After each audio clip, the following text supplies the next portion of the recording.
He actually had a girlfriend he was living with when I met him, and Oh, really? yeah, we were just friends, and they broke up. It's a funny story, but she got mad at him and she threw an ashtray at his head. So he She threw an ashtray at his at head? his head, and that made him mad, so he kicked her out of the house. And So s and dumb. so and so you saw the So mark and you were like, no, so my "Ooh, kids always joke that all you have to do to make dad mad is if you want kicked out of the house, is throw an ashtray at his head. So And how they many s broke up, and then at work, everyone was like, take Mindy out because she's really naive, but we think it's an act. But it really wasn't. I had grown up in Idaho and I'm in California, and it's, were you naive? Are yes, you still naive? yes. I am. I didn't believe, like, people were openly talking about things I had never heard before. Like, someone was like, "Do you wanna go to a reggae band?" And I'm like, "What's a reggae?" I thought it, like, I didn't know. I didn't even know what reggae was. Like, Eh, stupid stuff. did you go?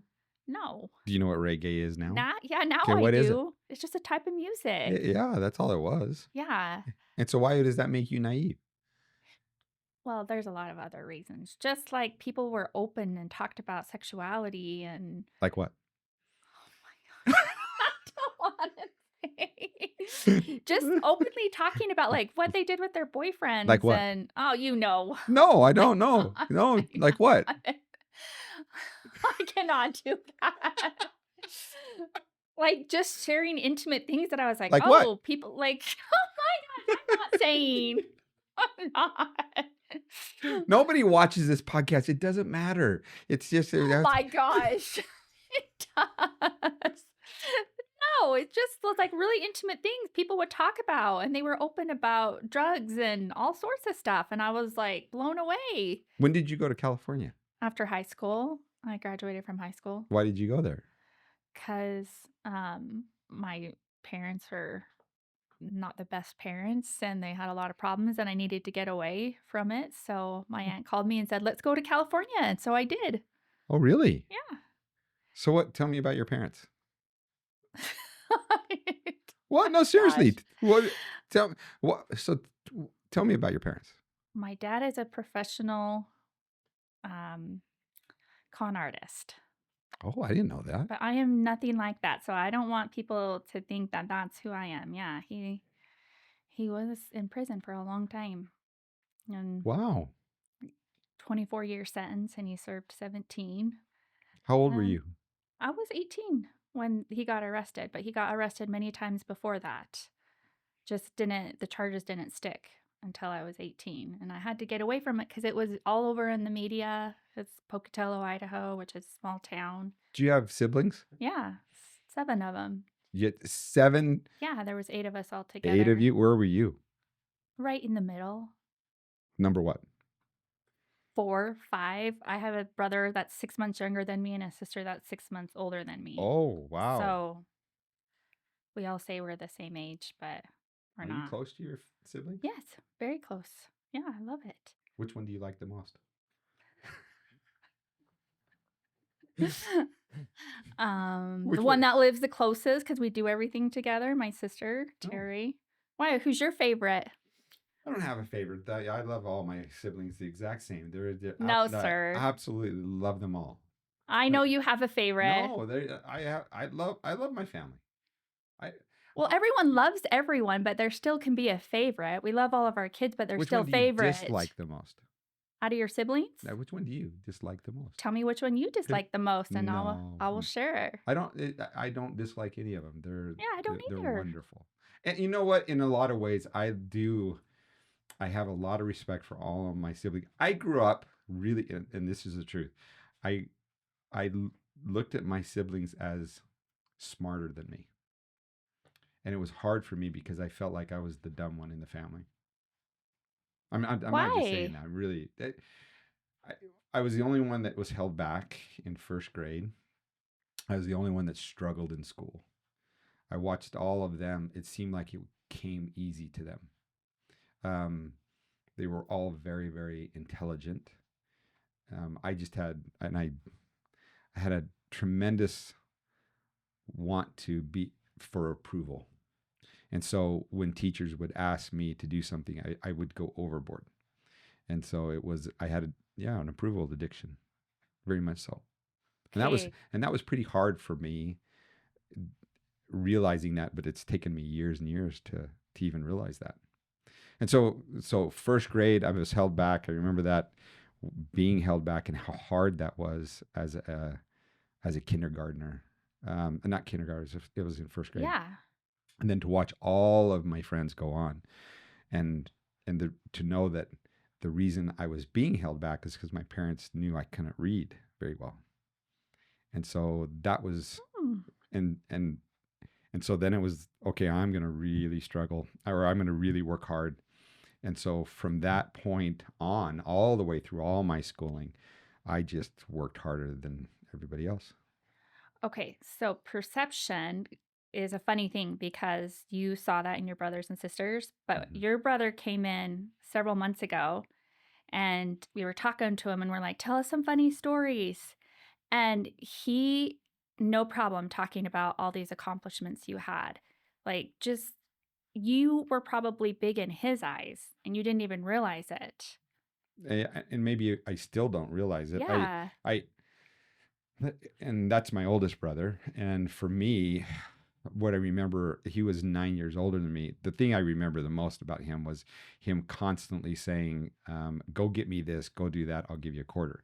He, with interest rates the way they are, he probably owes me, I don't know, 6, 7 million.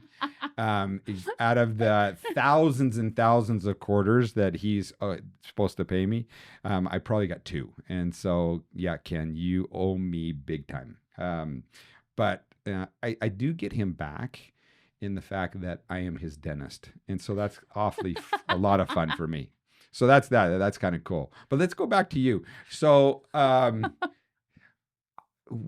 that's quite a childhood. Oh. So who was the mom of the family?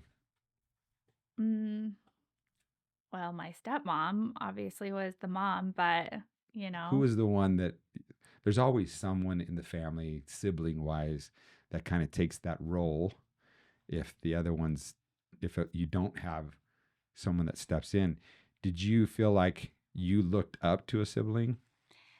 yes, it's, I don't want to get emotional. I don't like that, but It's okay. I had an older brother, and it wasn't the best of times. My parents were abusive, and they would sit us in a circle when we did something wrong, like, and they would like make you stand up, and they would spank everyone in the circle until whoever did something admitted it. Okay, so one day I stole a ding dong, and there was 8 kids, Because not so everybody understands what a ding dong is. What's a ding dong? it's a chocolate cupcake, a Hostess chocolate Do cupcake. they still make ding dongs? Yes. Okay. Anyways, okay. Yes. I just told the story at work the other day, and Deborah threw a ding dong at me. She had one in her Oh, drawer, she did. and she Okay. never had them. But we were poor. We didn't have money. So I stole a ding dong. You weren't allowed to just go get a snack. I stole it, and we sit in a circle. My parents want to know who stole this ding dong because they know someone stole it. And you have to watch all your brothers and sisters take your spanking for you. And it's supposed to make you feel bad. But you're so terrified of the beating that's going to come when they do find out who it is that you're just going to sit there and watch all your siblings take your beating for you. And 3 times we went around the circle, and my brother Wait, 3 times 3 times the spanking? the spanking. So all at the time there were 7 of us. Okay, so who knew in the circle that you took it? Nobody but me, obviously. Obviously, yeah. And my brother, my oldest brother, he stood up and said that he ate the ding dong. And he took my beating for me. And Is he your oldest? yeah. And I had to go downstairs and listen to him. Like, my parents would have us go pick a willow off a willow tree, and then they would spank you with it. And my brother took my beating from the willow tree. And he was the savior of the family. He did that for everybody. Wow, that's true Christ-like I love. know. And he's still like that to this day. He's still do anything for any one of his siblings because he just felt like he had to protect us from what my parents were doing. And Wow. So he did. So he was the father figure of Yeah. the family. Yeah. He took care of everybody. It was quite remarkable because he was very young, but my parents thought he was such a bad kid, but he wasn't. He was just amazing. He always took everyone's beatings for them. And he still does to this day. Yeah. Yeah. What does he do? He's a postmaster Where? in Haley. Oh, in Haley? Yeah. He's amazing. You want to do a shout out to your brother? Yeah. Shout out to my brother. He knows it. I just texted him the picture of the ding dong that Deborah gave me. What's his name? Kenneth. Kenneth, someday I want to meet you. That's pretty awesome. Okay, so now you have to tell me someone in your family that did something for you that changed your life. It doesn't even have to be a family member. Like, who's someone that changed your life?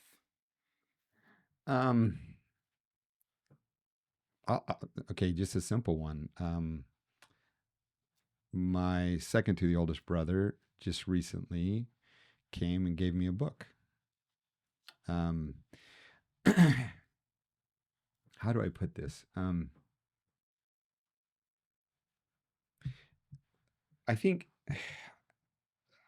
sometimes, I don't care what religion you are, I think that you go through a series of things in your life that can be hard, and you are always questioning.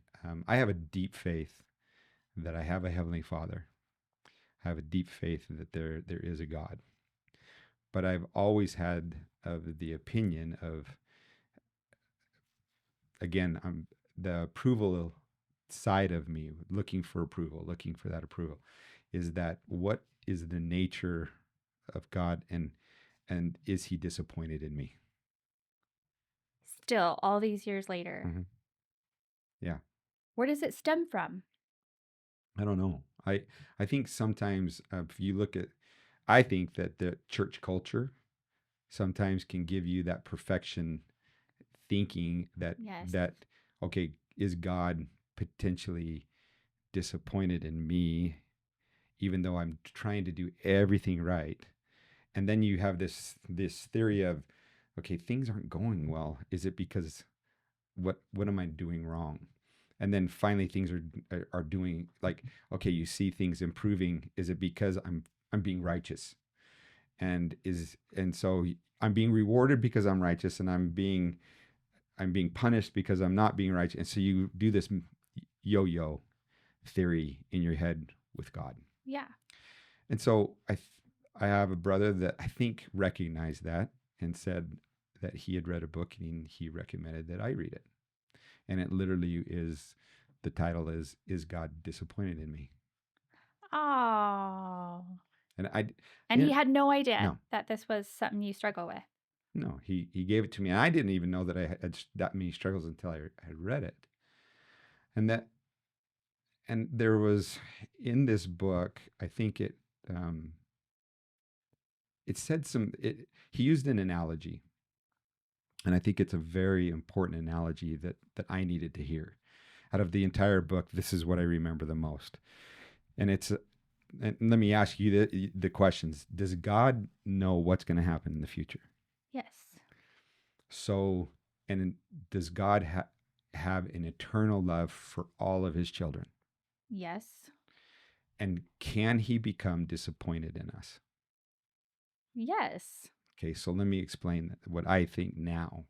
I don't think so. You don't think that he can become disappointed in us? No. Why? Because I think he knows who we are. And I think he knows who we are, that we are his children. I think he becomes not disappointed. I think he has sadness for some of the decisions we've made, and that we won't have as much joy as we potentially could have. And I think he sees that.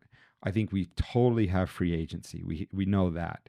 I think our free agency determines the joy that we will feel, and the pain also that we will feel sometimes. And sometimes it's from others' decisions that we feel joy and pain.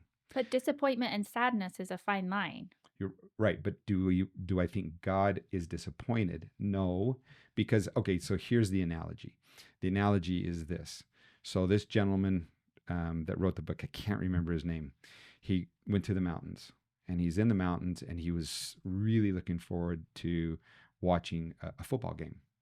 And his favorite team is BYU. And the BYU is playing in Tennessee. I actually remember watching this game. Anyways, he knew he was going to be in the mountains, and he could not watch it. And so he decided he was going to record it. So he recorded the entire game, Okay. went up to the mountains, and they knew before he was going to get home that he'd get all these text messages, and he'd get people that were going to, and it was going to ruin the score of the game, which I've done that a million times, and I hate it knowing the score. Yes. And so he thought, okay, I'm just going to preempt this. And he looked up the score before he ever got home. Oh, God. So he knew the score, and he found out that it went into overtime, and BYU ended up, I think it was kicking a field goal, and won the game. Okay. So he had all of that knowledge. Went home, watched the game. And as he watching the game, he sees the quarterback throw an interception. Normally he'd be cussing out the quarterback because he'd be so disappointed in his. Right. But now he knows that the outcome of the game and where they were going to end up. And so the disappointment wasn't there anymore. Okay, that makes sense. I truly believe Heavenly Father knows who we are. He knows the outcome. I also believe in a Savior, like your brother. Yeah. And so I believe that we all are going to make mistakes. We're going to all learn from those mistakes. And that the approval addiction or whatever that I have and worried about that disapproval of God, I don't think that we are rewarded because we do things right or we're not because we don't. Yes, I do believe we get blessed, but it's not just because of the things we do, good or bad. I agree. So I needed to hear that. And I was grateful that my brother had the insight to be able, and that was 2 months ago, 3 months ago. That's amazing. It was really cool. Okay. Yeah. You got me all philosophical and everything. Oh, I didn't. You did it. So Mindy, let me ask you this. Okay. There's something that you do at the office that I think there's a lot of people in the office that are amazing at what they do, but I have never had someone with the dedication that you have with patience. Meaning, you work tirelessly. I know. I love it. I mean, you're there on Fridays, sometimes on Saturdays. Yeah. You work overtime. I mean, it is. Where does that come from? It stems from my dad. So I have 7 brothers and sisters. There's 8 of us all together. And 7 out of the 8 of us who grew up in the home where my dad resided, who rarely had a job, we are all that way because we wanted to. I think we saw our dad not work, and we saw the outcome of him not supporting his family, how it tore us apart. And so all of my siblings have amazing work ethic because they wanted to be different than my dad. So it's alarming to me because I have 2 brothers who are postmasters. I went out with my brother last week, and he'd worked 80 hours in 5 days. 80 hours. And Wow. they just work crazy hours. Everyone wanted to just prove that they could be a hard worker. And Do you have an approval addiction too? no, not maybe at one time I did. No, but age makes you wiser. Mm-hmm. Well, you I hope used so. to care what people thought of me, but the older I've gotten and my friends that I have, you either like someone or you don't, you know? You can't please everyone. Yeah, And you that's been can't hard for please. me too. Yeah, and you have the friends you have, and I thank goodness for the ones I have. If you have an approval addiction, don't go into dentistry because you want Yeah. everybody to like you. And then I remember the first patient that 25 years ago, that that sent us a request to change dentists when I Yeah. had started my practice. And man, I worried about that. I was just like, why? What did I do wrong? What was it that, it really just bothered me. Now I realize that's just life. I mean, sometimes patients, they just don't like you. That's okay. Yeah. And people don't have to like me. even though I am the best. But that, I mean, we are the best. We are the best. But I see you go above and beyond for patients. But the number of things, well, explain what do you do for at McCray Dental? um, the stuff that's not fun, that doesn't bring smiles to people's face, like you guys get to do, the bill collecting and insurance part of things, but But no, to but you go to battle. I mean, I you go to do. real battle for these patients. Why? I do because I went through breast cancer 2 years ago now, 2.5 years. And when I was about 3 months into treatment, I got word that my insurance wasn't going to cover a certain drug. And 2 out of the 4 drugs that I needed for a year long treatment, that was $22,000. And I just remember crying to my husband, like, we're going to go bankrupt. I don't know how we're going to afford it. I'm not going to do treatment. And he said, we'll lose everything we have. I don't care. Insurance would not cover these 2 drugs. And so St. Luke's, I remember at month 6, called me up one day and they wanted payment on on these 2 drugs. And the monthly payment was $6,000 a month. And it devastated me. I didn't even know how I was going to pay 1,000, let alone 6,000. That was like 3 times my mortgage. So every Friday, I had Fridays off. I started getting on the phone and calling my insurance, and I found all these loopholes, and I found out you have to do the work to get your insurance to pay the bill. And so I don't give up because I've seen the rewards of it. And there was a case yesterday on a patient that we found out I mean, got $1,500 for that she wasn't expecting. And just to call her and say that when she didn't think that her insurance would cover it was like, it's rewarding to me because people pay a lot of money for those benefits. Mm-hmm. And then when their insurance comes back and she paid it out of pocket. So they find out they're going to get something covered they didn't think, it just makes their day. And it takes me back to that feeling that I got when I found out that my insurance wrote the $1 million check. And it was over $1 million Wow. for it was literally over $1 million check, and it took a year of fighting. And I'm getting goosebumps thinking about it now. The day that I found out that they were going to cover it, it was like it changed my life because I felt like a terrible burden to my family, and now I find out they're going to cover these drugs, and Wow, that it's a had much. miracle It literally how was. it happened. And there But was no one that advocated for you other than you. well, it was my husband. He got so mad one night because I had sent him a HIPAA form because I needed him to talk to his boss about the claims not getting paid. And it was December 30th, and we knew our insurance was going to change January 1st, and I was still going through treatment. But I knew that once January 1st hit, that it would be harder to fight the claims because now we wouldn't be insured through that company.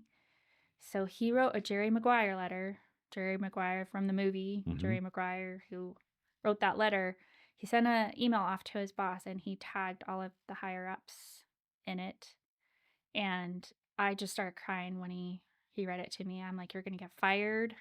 I thought for sure he was going to lose his job because he just went on to say how angry he was that he's worked for this company for 10 years and how you think you're protected and you're not. It's all a fight of what you get your insurance to cover. And so that was on December 30th and December 31st. I had the CEO of Blue Cross call my personal cell phone and tell me that they couldn't get the bill paid that day, but they were going to take care of it. And because his higher ups at the company called our insurance, and it comes down to HR work.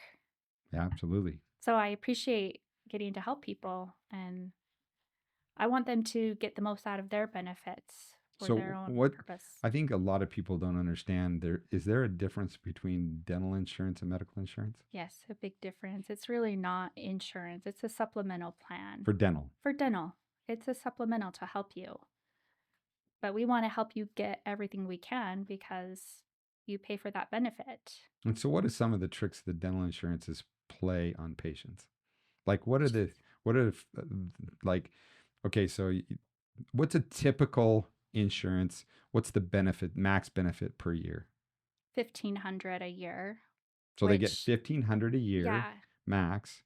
And so a patient comes in, we say, we look at their x-rays, they might even have some pain, and they say, okay, you need a crown. How much does a crown cost? yeah, $1,400. So they get 1 crown a year, which is not it's not enough for most people. Exactly. It's So it's $1,400, and then it once we tell them that they need a crown, then the insurance is like, oh, no problem, we'll definitely write you because you're the yeah, professional. Do they immediately give us the benefits of that crown, or do we? What no. do we have to do? We have to do a lot of work to sometimes get them paid. Not all insurances, but I would say a lot. They're in the business of being in business too, so they have to make money And the way that they make money is doing by not paying is claims. denying Yeah. patients their benefits. That's Yes. the realistic. I mean, that's realistic. Is that the only way that they can stay in business? And they say that they are a nonprofit. That is BS. It is BS. That is I not know it true. for a fact. It Yes. is not. I know how it works. Well, just go to any of the insurance Well, look at the biggest buildings in any community. It's usually the medical building or medical insurance is your biggest buildings and some of the nicest. Your dental is right there with it. I do see someday I see that dental insurance, which I don't think is going to be a good thing, will be tied in with medical. I think it's going to be just one, It may. which I don't know whether that's going to be good or bad, and that gets on a whole nother aspect. But I see you going to bat for patients, and I want to thank you for that. I love it. I love doing it. It's really rewarding. And So I fun. and now I kind of understand why Yeah. of where you're at. Can I go back to your dad? Yeah. So this is how you grew up. Yep. Um, what was his good qualities? Um, I guess at the end of the day, I knew my dad loved me, even though he never said it.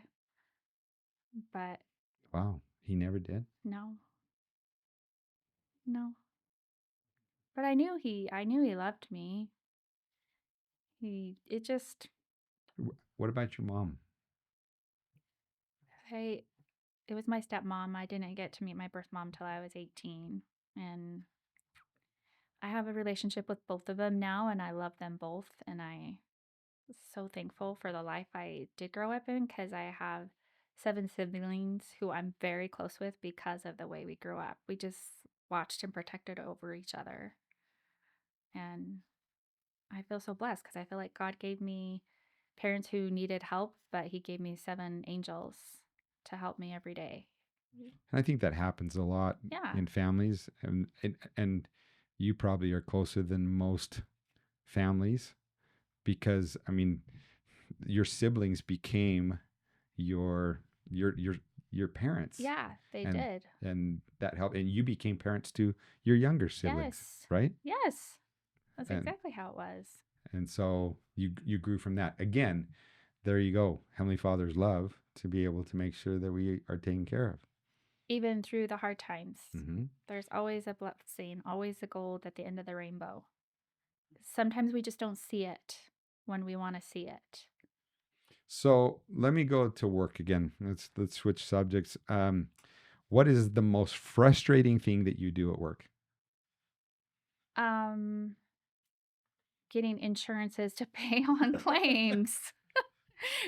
Okay, actually, more specific, calling an insurance company can wait on hold for 45 minutes only to get transferred and they hang up on you. And you're like, I just wasted 45 minutes of my life trying to get an answer and got nowhere.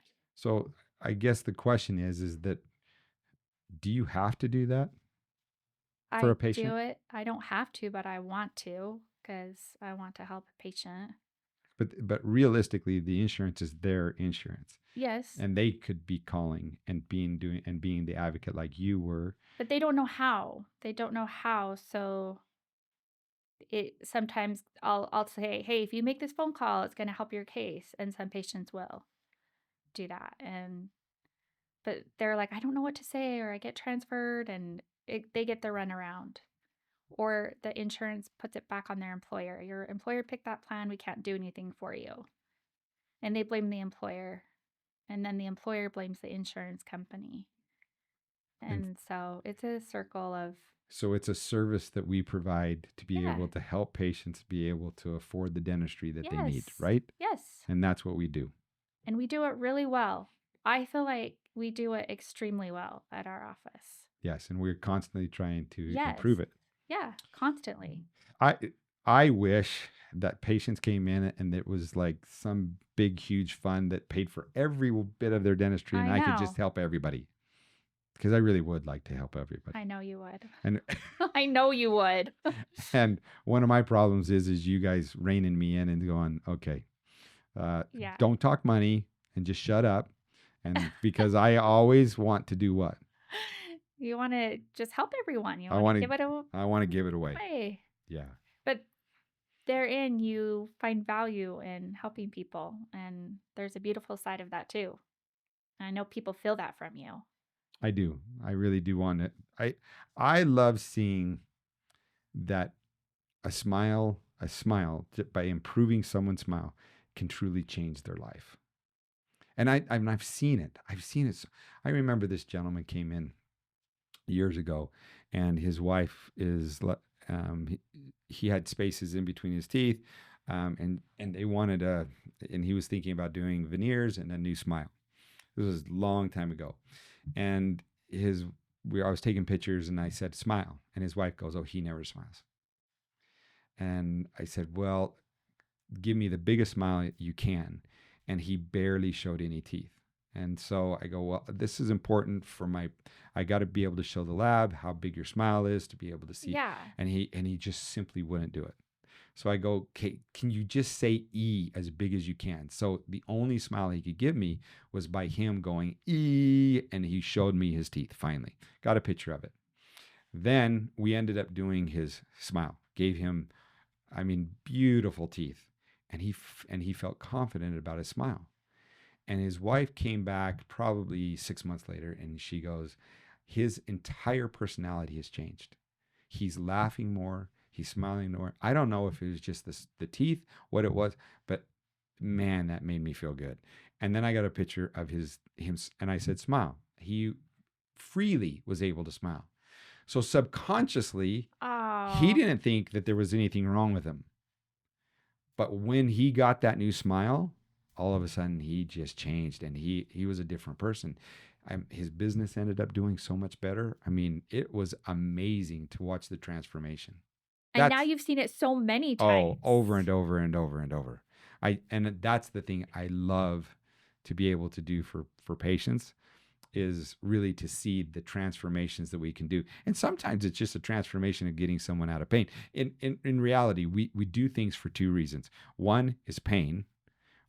In dentistry, we deal with a lot of people in pain, Yes. and for different reasons. Sometimes it's like a patient we saw today. She hadn't been to the dentist because the dentist that she went to told her, "Oh, you just need to stop being such a wimp." Oh, And she was in pain, and they literally said, "You just need to stop being such a wimp." So she comes to us, and it's even a worse situation. Well, that is a physical and mental pain now that she has to overcome. I love dealing with patients that they're fearful, they're fearful of coming. It's they're almost in tears. Because I know I can help them, because we have better ways of being able to treat them. We can sedate them. We can make. And I told her this is going to be I think she had 14 fillings, 2 crowns, and a root canal. yeah. And I go, this is going to be your best dental appointment you're going to ever have. And she's like, what? And I go, I promise you, this will be your best dental appointment you have ever had. And and I could see the weight just kind of, okay, I think. And then I could see that she started to trust me, and we talked about many other things.